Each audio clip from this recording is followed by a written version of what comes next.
Clyde and Gray, and then we've got YaoYao. He's been doing phenomenal throughout, looking out with Ash and Inferno. On the other side, we've got Colton, who knocked out Mighty Trudeau, who obviously also knocked out Molt. And then finally, we've just seen Top Notch, who did it over on Nick at Night, and he went ahead and bested Mango. It is all to play for. And what is it all to play for? You guys know it. There's $25,000 on the line. Not a bad bit of change for a Sunday afternoon of gaming, ladies and gentlemen. First and second place taking home $35,000 between them. Third and fourth, these guys already know they're taking home $7,500. And of course, splitting up the rest between them. So lots of winners here, and of course, everybody watching at home. So guys, are you ready for this? The next in the semifinals. The only YouTuber to survive the onslaught. He sliced and diced Clyde. He turned gray green with envy. Here to battle for the honor of all the creators and hoping to add a cool $25,000 to his bank account. He's got out-of-the-box thinking. He's got groupies. He's got a real chat.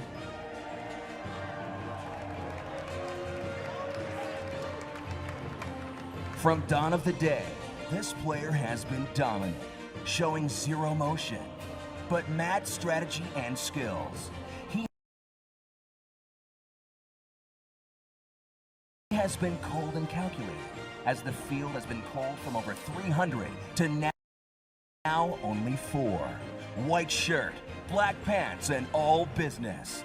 Give it up for TMD YaoYao.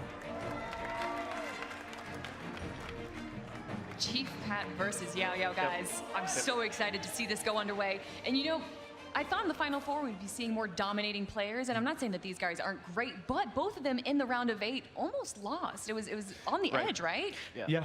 No, a lot of these games that we've seen with this up running here, it's been very last second. Absolutely, yeah. It's the nature of this game. I think it pays tribute to the team that has made this game, not to, go too far, but the fact that they've struck a pretty good balance, it has to be attributed to this being this close. Obviously, we've got some really high-skilled players. Maybe some of the best players in the world are here, and the game is pretty well balanced. I would like to see a little more diversity of decks here in the Final Four. Maybe we'll see it.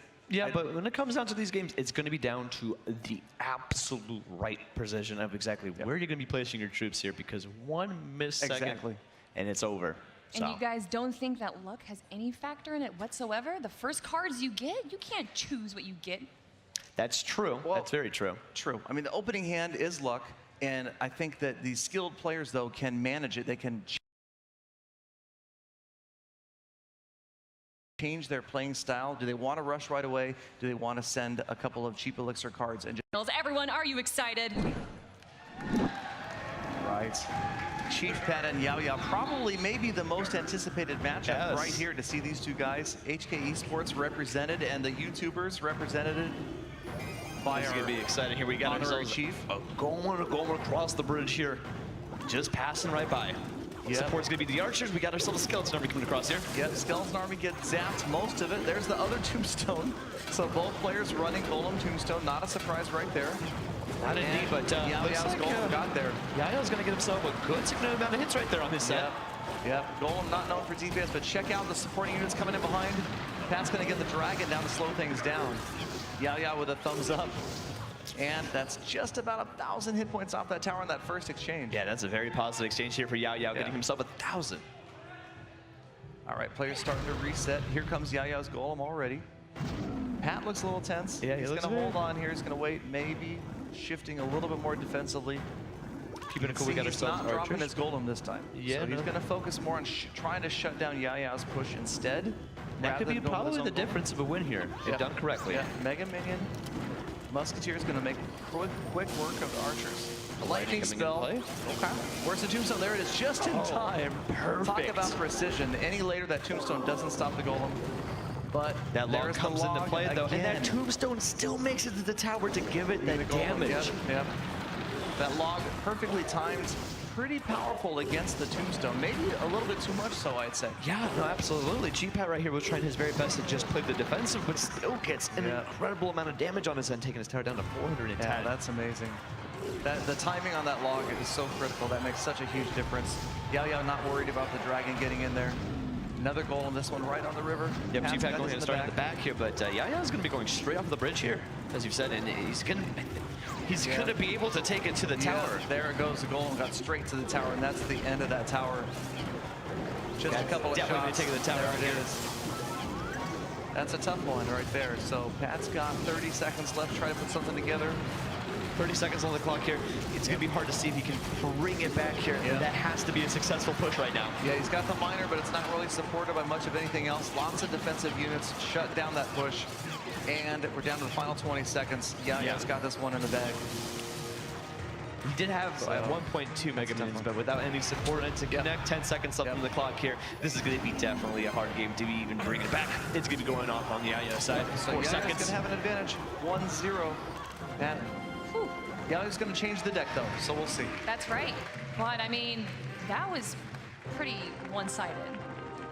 Yeah. It was. Yeah. The thing is, I found it weird that, like, Pao was trying his best to defend the second wave, but even though he was still not able to defend it, and I felt like he played so well, that lightning came into play. It's tough. I think in battles like that, it's like YouTuber style. You've got to go back, break it down, look at it in slow motion, maybe zoom in on some of the gameplay and see there was just probably a couple little differences that made a huge difference in the amount of hit points that came off those two towers. The golems exchanged, you'd almost think it would have been exactly the same. Not in this case. Not. Well, what are those little differences that he needs to make in this next game to make sure he can go 1-1? Right. Well, the thing is, here we go again. YaoYao knowing that Pat's running the exact same deck. He's going to have the Golem Tombstone. So YaoYao knows what he's got to do to stop it. So I'm anticipating you're going to see a defensive Tombstone from YaoYao and maybe something different. I mean, maybe he runs Golem Tombstone and again just switches out the support units. Yeah, it could be. I mean, I was anticipating that Pat would bring it back with some strong push here with the miner, but the Golem has never been able to even fully make it to the tower. Yeah. All right, I think we are going to get ready into game number 2. Chief Pat has to take a win here or he is out of the tournament and out of the Final Four. Yeah, this is it. If YaoYao brings this one, he's going to be putting himself into the finals. All right. Starting it off right here, Pat's going to be getting his Inferno Dragon in. Yeah. So. And that seems to be a very strong start with Pat right there. Yep. And a lightning as well. So I guess Pat did switch. He's got the lava hound. All right, Tombstone in the back. I think YaoYao's predicting the graveyard, maybe?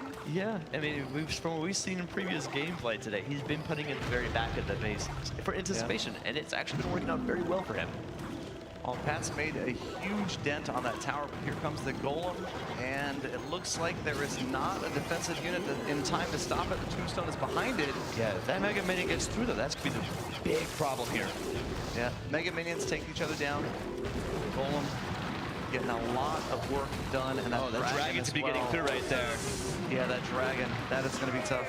And even the skeletons are going to be enough to finish off that tower. Wow, that is going to be giving YaoYao such an advantage right there. Yep. So Pat this time does have that tower down, cut in about in half. But again, YaoYao switches to simply just defensive right here. It's going to be tough in 60 seconds to take that last 1,200 hit points off. We're running into the double elixir here, and this is going to have to be a very successful push here for Pat. Yep, Hound moving down, and the Golem and the Mega Minion moving down the left-hand side. And like we've seen, if that's unattended, that's going to be a complete decimation. We have a lightning coming. Lightning helped out, but the Golem gets there full size.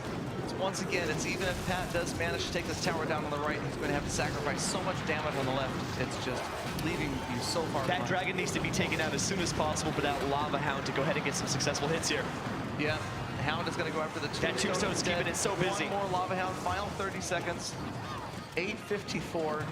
Pat keeping it close. He definitely has not given up, and that's what we've seen from Pat previously. He does not give up. Here we get ourselves the lightning. 500 HP left on that tower right there. 15 seconds left on the clock here. Lava Hound's there. Miner coming into play right there. Pumps are there. Tower down to 700. Could it be the tower down to 200 seconds with the arrows? 30. No, brings it down. He's got it with 4 seconds left. He grabs the tower again. Ladies and gentlemen, we're moving into sudden death here. The thing is, Pat's tower's down to 948. Never doubt this man, pulling it out in the final 4 seconds. And now, but like I talked about, he sacrificed so much damage on that tower. He did, but that sacrifice he needed to take here. Now let's see what he can go ahead and do to play with what he has taken on. Golem crossing. Looking for that tombstone this time. Oh boy, there's the tombstone. That tombstone's too far up, so that's just not going to be taking the goal to the side there. Grabbing his head, he knew he made a mistake. One space too far to the right, and the golem that's going to cost him the game here. Down with that log, finishing him off. Ooh, that's gotta hurt, man. Wow, that's painful to watch. The placement of the tombstone is what changed that. Yep, if the tombstone was just off to the side a little bit more closer, that could have kept the game going for an equivalent of another 30, 40 seconds. Handshakes coming out, and we are now out of YouTubers, guys. Chief Pat. Making it the farthest. The farthest. Good try, Pat. Are you proud of Good him? effort. I'm proud. He did a great job. I think he went further than a lot of people expected to see any YouTuber.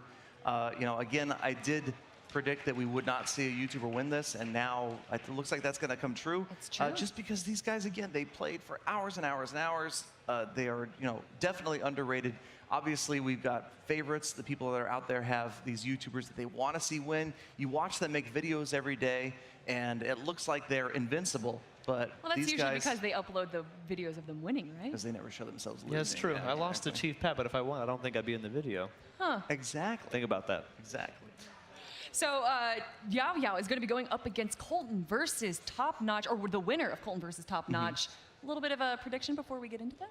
Yeah, so we've got Colton, the hometown favorite. We got Top Notch, the Siege deck user, who I think he used an Expo in every battle so far. Yeah, every battle he's been pulling that out, and for the most part, he's always pulled out the success on this one here, and Colton's very aggressive. So it's going to be coming down to, can Colton, and this is if he does play against the Expo, can he stop it?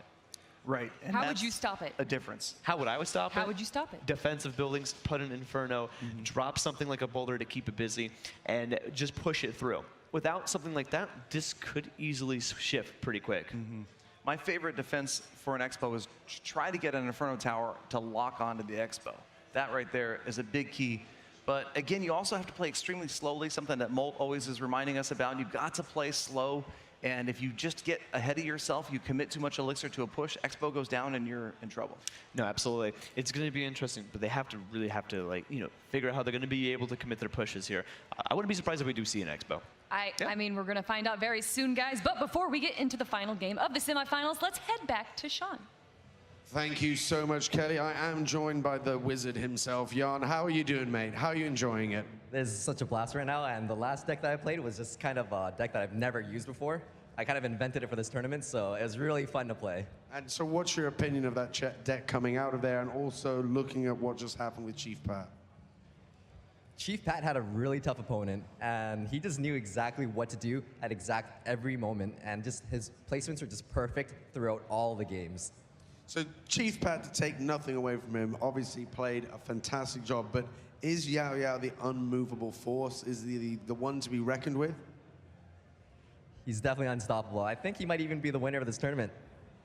Might be the player of this tournament. There you go. So do you have a prediction for who will be waiting to meet up with YaoYao, whether it'll be Colton or Top Notch? They've both been playing really good right now, so I can't really favor who's going to do better, but I'm going to go with Colton just because the crowd's yelling for his name right now. Well, let's hear what the crowd has to say. It's time to get this underway. Our second semi-final. Who's going to be up against YaoYao in the final?